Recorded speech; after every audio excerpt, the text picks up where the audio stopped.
kami sa daan hanggang ngayon ay nandito pa rin kami sa loob ng pinakang shortcut dito sa Novaliches kasi matraffic. Pasukan na yata ngayon eh. Only in the Philippines. Isang oras na hindi pa Umalis kami sa bahay, wala pang 6:30 ngayon. Oh, 7:15 na. Andito pa rin kami sa loob ng subdivision kung saan yung shortcut.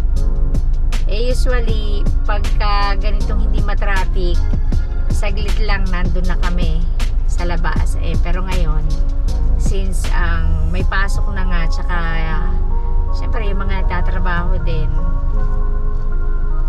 kaya matraffic. Mag-aano naman kami, mag-skyway na kami. Paglabas naman dito, edi mabilis na. Scanway. Skyway na lang kami. Para dire-diretso na wala ng traffic. Mamaya na lang uli ang aking update. At puro traffic lang naman ang makikita natin dito.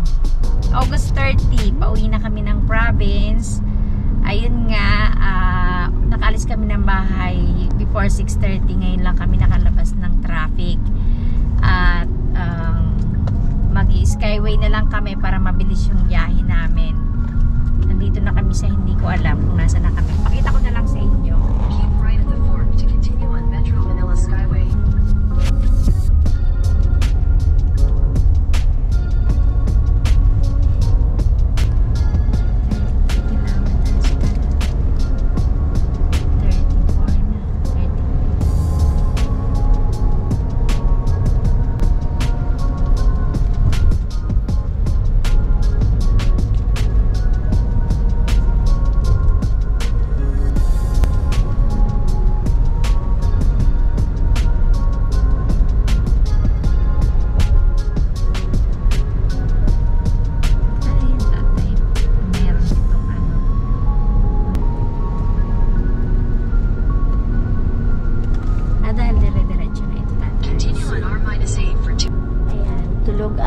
Batutay dahil maaga namin ginising at yan ang gamit namin, punong-puno. Dapat kanina pa kaming, ang plano namin sana maaga, alas 4 pa sana alis na kami, kaso sa sobrang pagod at puyat din nga, hindi pa rin nga nakakabawi, kaya nagising ako 5:30 na, dali-dali na lang naligo, ganyan.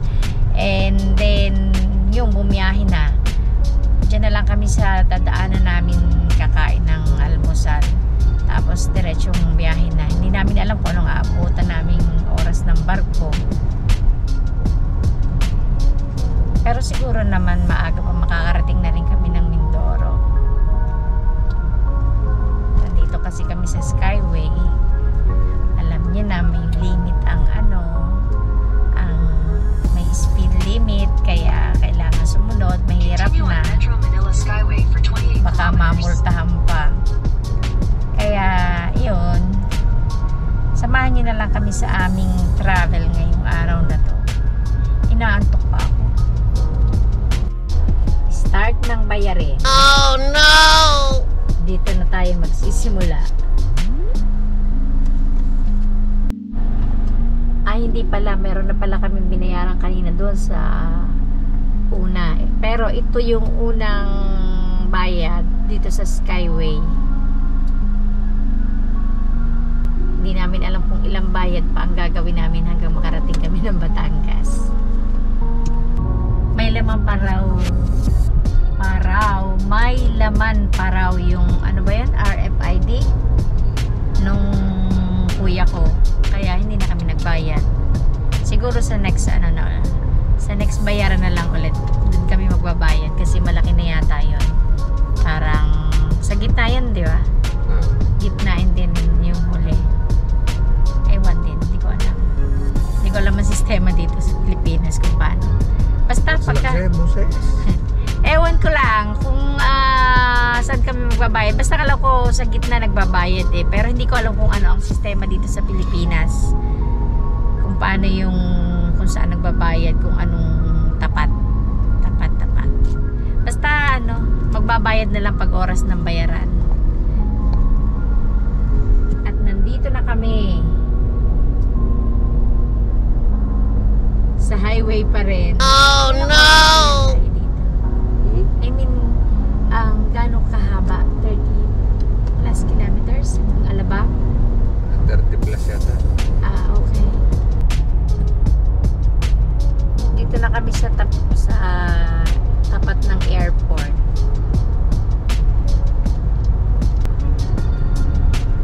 Hindi lagi sa buhay.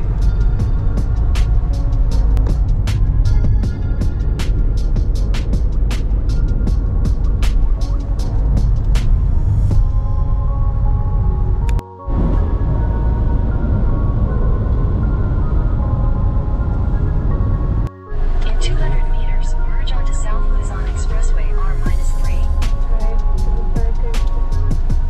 Dadaan muna kami dito at kami ay magbe-breakfast. Saan ang daan? Oh, I see. Nak, gising na kayo. Manjamo. Ay.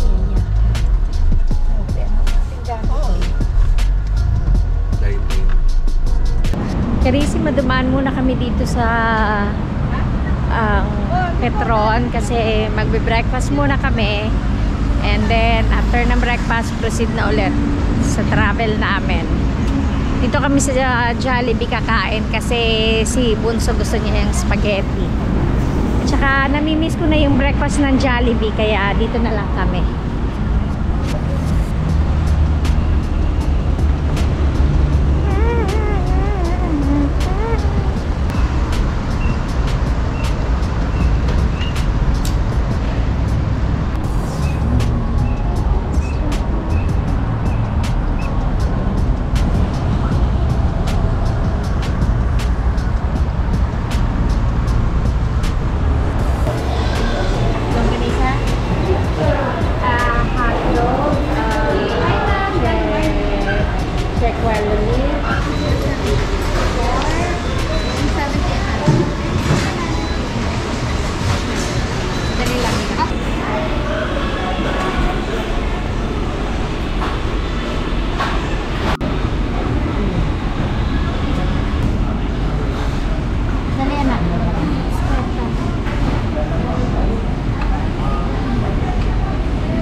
Branch nga naman.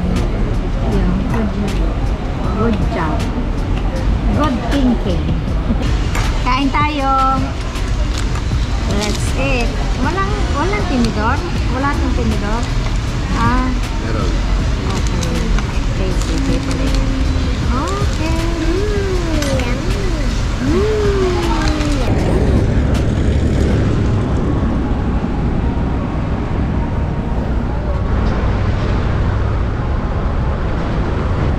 Tapos na kami ng breakfast. Anong oras na? Time check.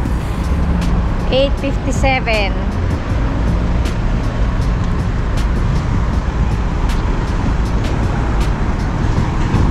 Proceed na ulit kami sa aming travel. May tour ang mga kainchikan. Anak nga pala sa kabila. Sakay.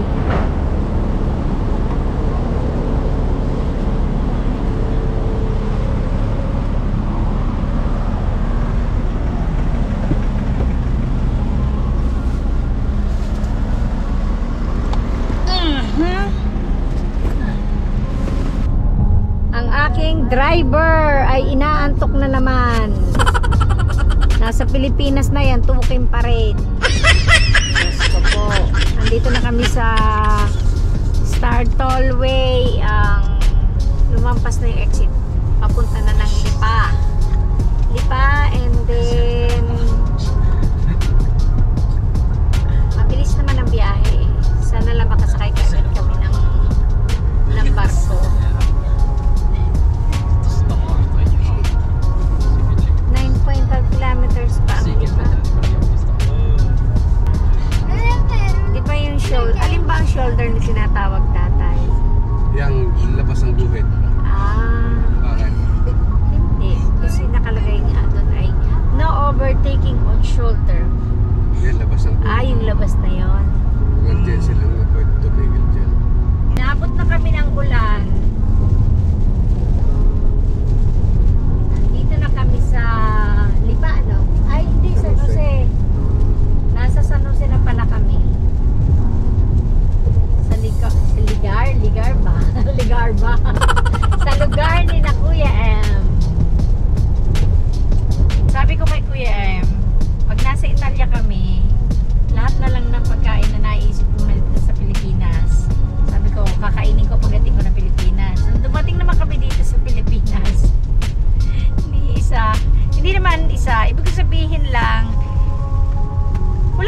gustong kainin. Hindi ko alam ang gusto kong kainin. Oh. Alam nga naman bumili ako ng prutas. Nakakahiya naman sa akin kung bibili ako ng prutas. Diyos ko. May portasan ka sa probinsya. Sa probinsya na lang kakain ng prutas. Kaysa bibili pa ako dito sa Manila. Lakas ng ulan, oh. Wala tayong payo.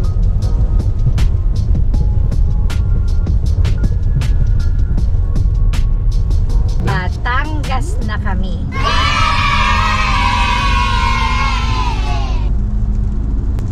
Parang mas matagal pa yung itinigil natin sa traffic, ano? Oo naman. Kaysa biyanahin natin. Doon sa shortcut? Oo.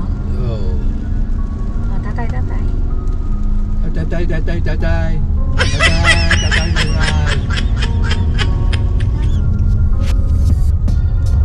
Tatay. Yes. Hindi ko makita side mirror. Eskusa. Hindi ko alam kung ano kung ang gagawin. Day. Di tayo tumigil dati dito noon. Doon sa ano na yun, tapos si Vlog pinapanood mo pa doon sa mga kalakalabaw pa. Kalakalabaw ba? Ba't nga pag tayo tumigil na akong panahon ngayon? Oh, kaya nga, alin nga ang gusto mo? Italia o Philippines? Nung una ay ayaw, bakit daw may cheese? Nung hatuto naman eh. Alam? Special ingredients, cheese. Yes, it's delicious. Huh?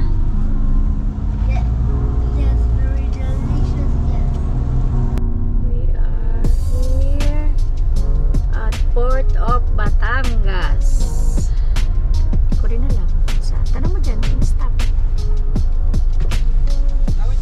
Tawid po. Left.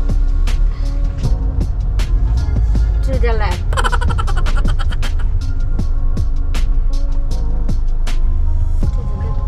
To the left. Alin ang terminal? Ayan, ginagawa. Lapan. Oo eh. Hindi ko alam. Ayun, dun daw sabi ni Kuya.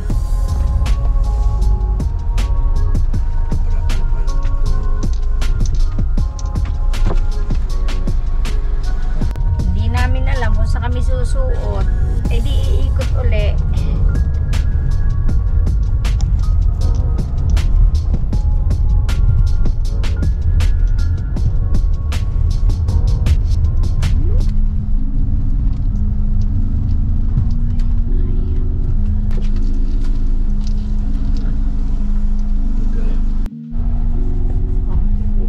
Ni-video niya ni Ate si.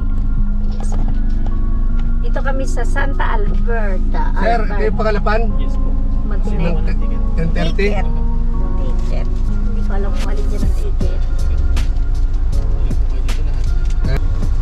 Dito kami sa Santa Alberta, sasakay Montenegro Lines. Aalis kami ng 10:30.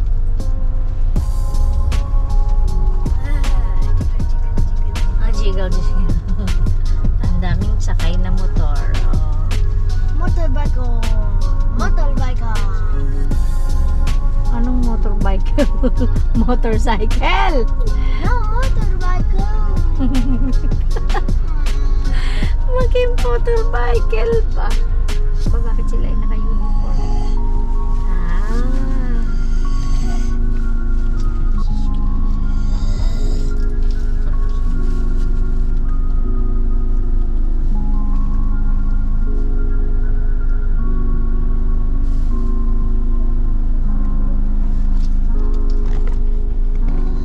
Ayan, nakapark na kami dito sa loob ng ano pong kailangan? Pagsusulat ng name, dali lang. Guys, ito maganda. Pinapirma kami dun sa ano ang tawag doon? Manifesto. Manifesto para may pangalan kami. Pagkatapos ng pumirma, sabi ba naman sa amin, pahingi daw ng pangmerienda. Talagang ano nanghingi talaga si Kuya. Uso na talaga. Only in the Philippines. nanghihingi ng pangmerienda dahil siya ay nagpapirma. Kaya yun lang, aakyat muna kami sa taas at maghahanap kami ng mauupuan doon. Mamaya ulit titingnan ko kung makaka-vlog ako doon sa taas. Ayan, nandito na kami sa taas. Hindi pa naman alis. Mamaya na kami. Oo, nandito na kami sa taas ng barko. Nintay na lang namin na umalis. Sabi 10:30 pero 10:30 na nandito pa rin. Malamang na mga 11 kami makakaalis. Eto yun, nandito kami sa Nauhan Lake. Nasa Nauhan Lake.